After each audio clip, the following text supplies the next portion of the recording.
Are you ready to take control of your wealth and design the life you envision for yourself and your family? Welcome to Wealth of Insight with Austyn Whittenburg from Whittenburg Wealth Partners. Austyn guides you through the entire planning process to help you build a plan that seeks to protect your financial future.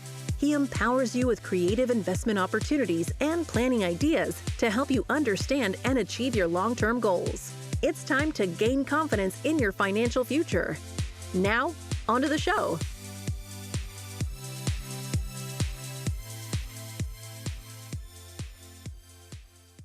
There is a team at Whittenburg Wealth Partners, and every member is important. Austyn Whittenburg, the host of this podcast, is here for an in-depth discussion with one of those members. Austyn, would you please introduce us to Rick? Yeah, we have Rick Gallacher with us today, and he is one of the partners at our firm, but as well as, on top of that, he is also our director of financial planning and chief investment specialist here. So, Rick, why don't you go ahead and introduce yourself and give us a quick background on you and what you do for us? Yeah, sure. Happy to, and glad to be here. I am, like you said, Austyn, a partner in the firm. Graduated from the University of Utah with a bachelor's and master's degree in accounting, and went on to do some work for a Big Four firm, PwC. I was a financial auditor for them. And after a couple of years, realized that I'd like to make a change and try to have a little more impact on people's lives. So I was recruited by Dan, our founder, managing partner, to join Whittenburg Wealth. And, I've had an excellent experience since. We like to think that we rescued you from the auditor life. Have a little bit more fun. Yeah, definitely a little bit more fun and have more impact on individuals' lives, which is much more meaningful. It's great. Great. Well, yeah, thanks for joining us today. Yeah. As I mentioned on the last episode, our focus is financial planning. So I want to have you explain the resources that we have for planning and why we like to start there. Yeah. So we've probably mentioned that we're connected nationally to LPL Financial as our broker dealer.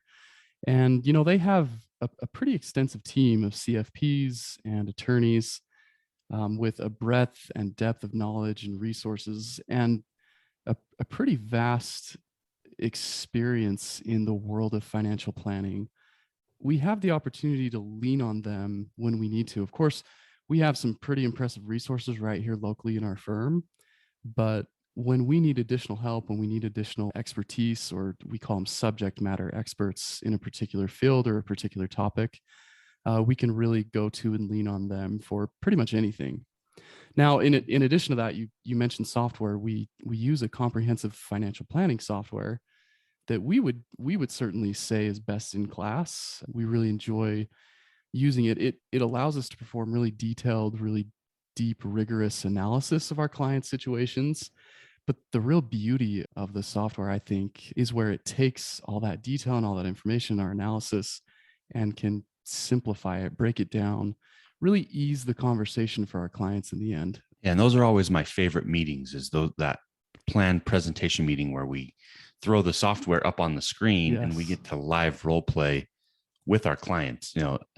This financial planning process we really view as collaborative. We don't want clients to feel like, hey, there's just these guys in the back room, these CPAs entering in all this information, and we hand them a book of numbers. But we really want to have that collaborative experience. And that really is the best part, the most fulfilling meetings for me, at least as the advisor. I couldn't agree more. We will always put together that comprehensive plan, and, it's a document of probably too many pages with all that information. And, the clients are typically going to kind of look at that and say, wow, they've done a lot of work. That's great. They really understand my situation. But they don't want all that, all that detail and all that nuance. And so, like you say, when we put that live up on the screen and bring the plan to life, I think that's where the client really starts to connect with some of the work and some of the analysis we've done. Yeah, I love it too. Yeah. So give us your perspective on why we like to start with the plan rather than jumping right into investments, insurance, that kind of stuff.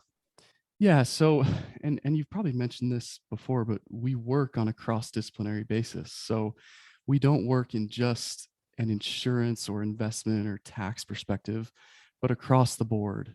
And so this comprehensive planning approach allows us to understand our clients and their hopes and their goals and their visions for the future I think on a much deeper, more meaningful level.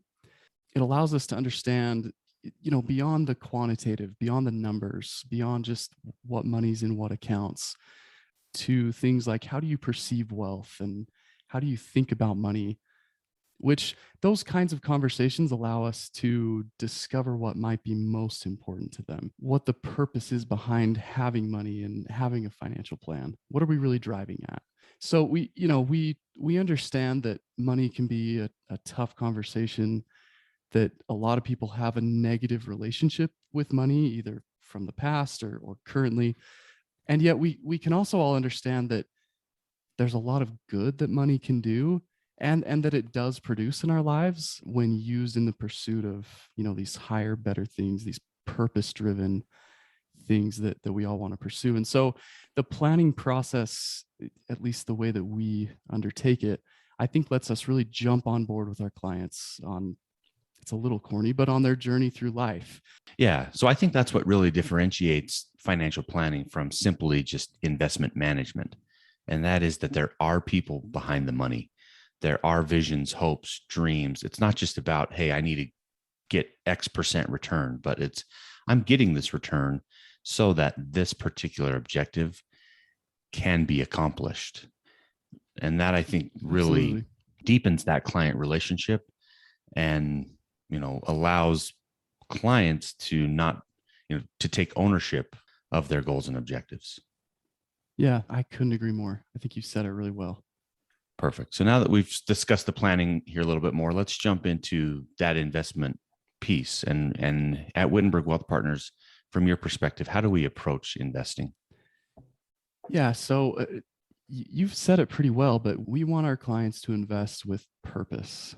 So I think it's really common and not necessarily a bad thing to say, well, what have the market indexes done, right? What have the benchmarks done, and sort of benchmark a portfolio we're investing against some of that arbitrary stuff. That's what they're going to see on the news, right? Or when they open up Twitter, Facebook, they're getting bombarded with that kind of information. Yeah, and we often tell our clients, hey, just turn the financial news off, just leave that to the side. So we want to go beyond just beating those arbitrary benchmarks. Frankly, the benchmarks don't care about the clients. And if something doesn't care about you, maybe you shouldn't care about it quite as much as we do. We want their investing. We want investing to drive outcomes for them in their life. And again, to go back to the planning process, we start with that so that we, like I said, jump on board with them and learn to care about them, become a trusted, family advisor to them. So to get more specific, we see that there's really 4 phases of investing. And, we're going to go through these one at a time with any client. But really, these phases are a circle, right? They're kind of recurring again and again. So first, we're going to develop and then design and implement and monitor a portfolio. And we're going to do that, on a continuous basis. We're not going to set a portfolio. We're not going to, set up a portfolio and then just forget about it, never talk to the client again, never look at it again. We're going to constantly go through this process. So, I would say each of these phases, as far as our approach, uses really simple, yet very profound and very time-tested principles of investing to include, things like diversification, strategic asset allocation, rebalancing. And then, of course, we're always, very conscientious of the tax implications of the investing we're doing and the costs associated with it, as well. Yeah. So there's really a lot that goes into this. And I think it's important to reiterate that it's not just a one and done experience. You don't just throw your money into this bucket and then nobody ever looks at it again. We're constantly monitoring where things are at and tweaking if necessary, and making sure that we're staying true to the discussions that we had in that planning process and helping clients stay on track, with that constant monitoring and, communication about their portfolio and what's going on. Yeah, absolutely. And the experience for the client in all of this is very important, right? So if we have a time, I shouldn't even say if, I should say when we have a time that market volatility hits, and a client logs in and checks the balances in their account, and their stomach does that somersault. Oh my goodness, what is happening? We're there, right? We're the first call, and we always say we're happy to be, and to some extent it's our job to be, a shoulder to cry on in those moments. So what we try to remind our clients is that whether markets are soaring up or screeching down, that all successful investing is goal focused and planning driven. And then, I think the opposite of that is true too, that all failed investing is market focused and current outlook driven. So, when we take some of these principles and this general approach to investing, I think that we're able to build portfolios that are efficient, they're risk managed, they're disciplined, and, most importantly, they're tied to our clients' needs. Let's talk for a minute here then about our investment selection process, and how do we determine, of the hundreds and thousands and probably millions of different options, how do we boil that down to the few that we use? Yeah, I'll never forget when I first joined Whittenburg Wealth. It's been almost a little bit more than 5 years ago now.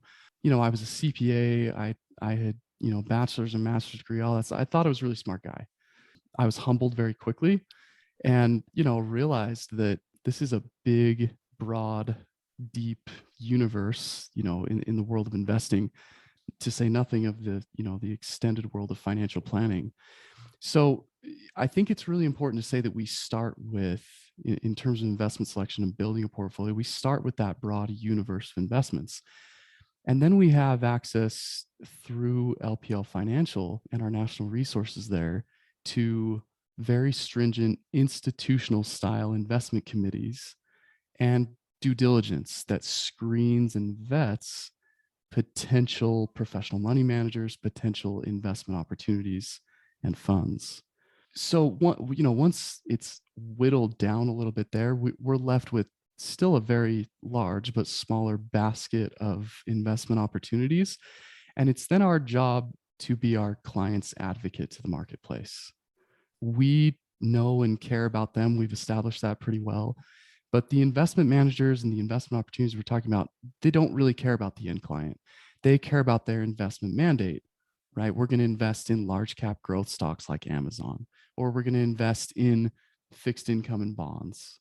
But we care about the client. So it's our job to go out and find the very best managers to insert into their portfolios to manage money for them.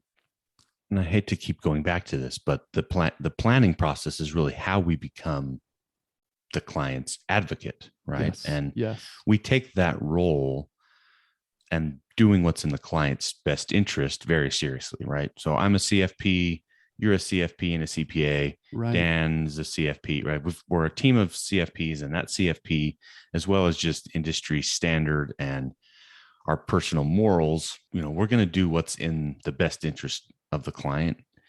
And that advocate role is something we take very, very seriously. And once we've been through that planning process, that's going to allow us to make the best, just, make the choices for the client that's going to ultimately be in their best interest.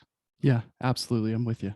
So I've been in the industry 10 years. That's relatively young for the financial services industry. But what I can tell you is that most clients have no concept of the level of risk that they're taking in their portfolio. We've had this decade plus now of relatively straight up market. Yep.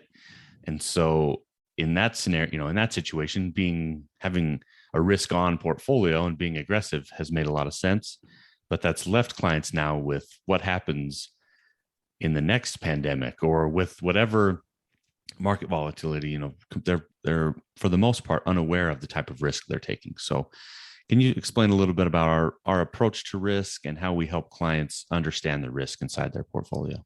Yeah, I think it's a really good conversation, and I agree that most people don't have hardly any concept of how much risk there's. So quite honestly, that's not their fault, right? Agree. They didn't teach us that in high school, right? About risk and how to assess the risk of your investment portfolio. It's just not something that a lot of people are equipped to do. Yeah, you and I could talk for a few podcasts about the need for financial literacy in high school and maybe freshman years of college, but we won't go too far into that. So I agree. Clients need to understand the risk that they're taking. And I think most people understand the basics of the risk return trade-off. I mean, my experience in client meetings is, you bring that up and they start shaking their heads. Well, yeah, of course, risk comes before return. What we understand is that if we can help clients stay invested over what we would call full market cycles, call it at least a 5 to 7 year period, that over those kinds of long-term periods, markets are going to take care of people. We can understand that from the math and the science and historical norms. So it really becomes our job to help our clients through those rocky market times.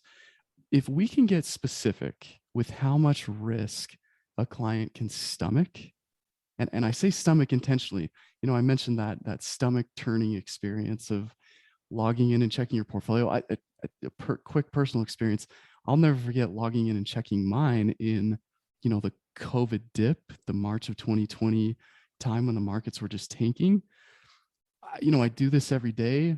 I knew what the numbers were going to look like, and I avoided looking at them for a couple of weeks. And I thought, you know what, I'm going to log in, I'm going to check that out.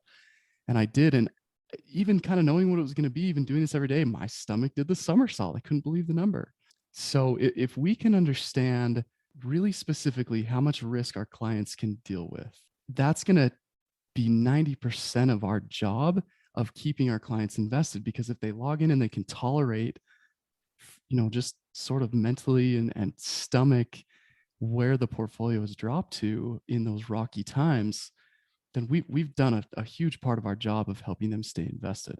And so, again, the planning process is the first step in that. We're going to have a really good concept of where they need to be risk-wise just from the planning process. From there, we're going to use, and I really love this software. I think you do too, Austyn.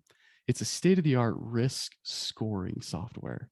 So it's going to remove some of the nuance, some of the, this is what we're guessing, and get really specific on how much risk our clients have appetite for. So it's going to start with a dollar amount, just arbitrary number, pick 100,000. It would be more specific to the client, but just for an example. And from there, we're going to actually on the screen, live with them, either on Zoom or face-to-face, basically push a slider further up the risk curve. And they're going to see that, hey, I'm taking more risk, but I'm getting more return, right? Over this next 6-month period, that's the time frame it measures it over. I might have this 100,000 might grow to 120, but it might drop to 80. So that risk return trade-off becomes very real. You put dollar amounts on it, and, green and red, and it's very simple to understand.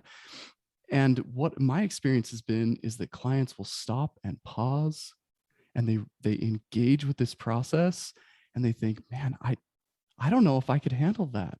I got to think about that. And, they'll turn to their spouse, who we always hope are in the meeting with them, and they'll say, what do you think? And of course, there's sort of a disconnect there, and it gets such a good conversation going. So we'll go through a number of questions like that. It doesn't take too long. It's only 10 or 15 minutes max. And at the end, it actually gives us a number, 1 to 99, right? 99 being you want to really go for a ride. Number 1, we're just going to keep everything. Think of it almost like a speed limit, right? Yes. Like yeah, absolutely. how fast we're going on the highway. That's a perfect way to put it. So we can get specific as to how much risk they can tolerate. And from there, to come back to, again, we become their advocate to the marketplace. It's our job to go take that risk number, go out and make sure that we implement a portfolio for them that adequately compensates them for the risk that they're ready and willing to take, both from a need and a want perspective. Need being, you have these goals, hopes, and dreams. We need to take a certain amount of risk. And want being, what can you stomach, sort of emotionally. Yeah, and that really is another just really impactful conversation with clients. So much of the investment world and a lot of the documents, you and I are reviewing, talking about standard deviation and beta and R squared and all these industry terms that people don't have any, real understanding of how they mean. And so, or of what they mean. Sorry about that. Yeah. That conversation using that, a nice round number from 1 to 99 and being able to show them, with a high confidence of what sort of ups and downs they may experience. That way, when there is a down, we can pull up that report and say, look, we're down. But hey, based on the analysis we did in the beginning, we're within the range that we would expect to be normal volatility for your portfolio. And that can just help, again, provide a sense of clarity and understanding for them that, okay, yes, the markets are down. My investment portfolio may be down right now, but it's within a range that we expected it to be. So I can still, I feel okay about that. Yeah, I love it. I totally agree. I think, it's worth saying that this software we use, similar to our planning software, will get us as the financial professionals into the weeds and into the details and into the rigorous analysis of R squareds and standard deviation and alpha and beta and all that stuff. And, we enjoy that stuff. We, push the glasses up a little higher on our nose. We enjoyed some of that nerd stuff. But again, when we can put this software in front of clients and simplify that conversation for them, I think that's what they really appreciate, is they're taking care of all that stuff and then bringing it to me in a way that I can really understand and comprehend. And again, in a way that's meaningful for me and my family. As we wrap up here, let's spend a little bit of time on how we're holding ourselves accountable to our clients for those investment decisions that we make, right? We mentioned earlier, it's a continuous process. It's a circle. We're constantly, once we've had these conversations, design their portfolio, put their portfolio in place, and we're monitoring it, how do we hold ourselves accountable to our clients? Yeah, so I think both of us, and I'm confident Dan too, could say there's probably nothing worse than a potential new client coming to us and saying, oh, I have an advisor now, but I can't remember the last time I talked to them. I don't really know what's going on, that kind of thing. That to say the least bothers us. And so it's of utmost importance to us that our clients know that we are there for them. We always say that we want to be our client's first call, and we mean that. So it's really important to us that we're getting, face to face, whether it's through a computer screen or across, the table or the desk from one another, at least once per year, and more often if needed. What I, have personally found with a number of clients is that when we first bring them on board and do a comprehensive plan and implement an investment portfolio and other things, that it's often very helpful to the client to meet, maybe once every 3 or 6 months in that initial year, just to check in on things, make sure that they understand where things landed, make sure that we're implementing all of the elements of the plan.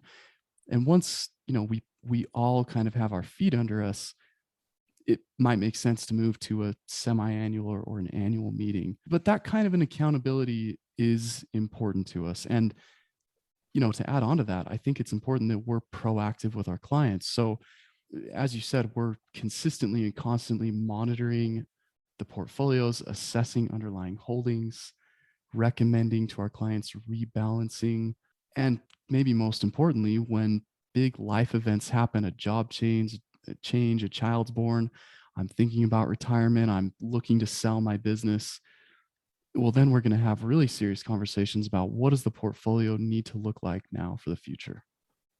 Yeah. And I think it's that collaborative process that, again, just really strengthens those relationships and helps clients take a little bit more ownership or be more involved in the typical process. Again, we never want clients to feel like, hey, these guys are just in the back room doing stuff and I have no idea what's going on. We want to be transparent with them and help them, educate them on the decisions that we're making. And if we do that, and if there's a high level of communication with our clients, we're staying in contact, we're never going to get too far off track. We're always going to make sure that we're getting back to that plan. And as clients' plans change, we can adjust. And that high level of communication, I think, really that helps us stay on track with clients. Yeah, absolutely. I think both of us would agree. One of my favorite emails or text messages to get, on our office text line is, hey, I have a question about the portfolio, or hey, I'm having trouble getting logged into my website that's showing all the account balances. Can you give me some help? It's like, absolutely. I'm so glad that outside of a meeting with us, that you're engaging with your portfolio and with your financial plan and thinking about this stuff. I will answer your questions all day, every day. Call me anytime. Well, Rick, I think that's a great way to wrap up there. And I just want to make sure everybody knows how to contact us. For those who haven't been in contact with us before, you can give us a text. Rick mentioned our work text line. That number is 801-839-7056. You can also hit the website, whittenburgwealth.com. That'll have a contact us section where you can get in touch with Rick and I to ask any additional questions. That'll do it for us here on the Wealth of Insight podcast. And make sure you follow Wealth of Insight to make sure you know when the latest show is ready for you. And please share with friends and family to let them know you're thinking of them.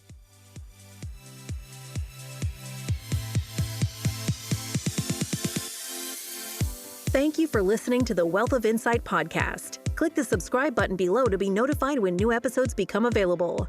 Securities offered through LPL Financial, member FINRA SIPC. Investment advice offered through Stratos Wealth Partners, a registered investment advisor. Stratos Wealth Partners and Whittenburg Wealth Partners are separate entities from LPL Financial. The information covered and posted represents the views and opinions of the guest and does not necessarily represent the views or opinions of Whittenburg Wealth Partners. The content has been made available for informational and educational purposes only. The content is not intended to be a substitute for professional investing advice.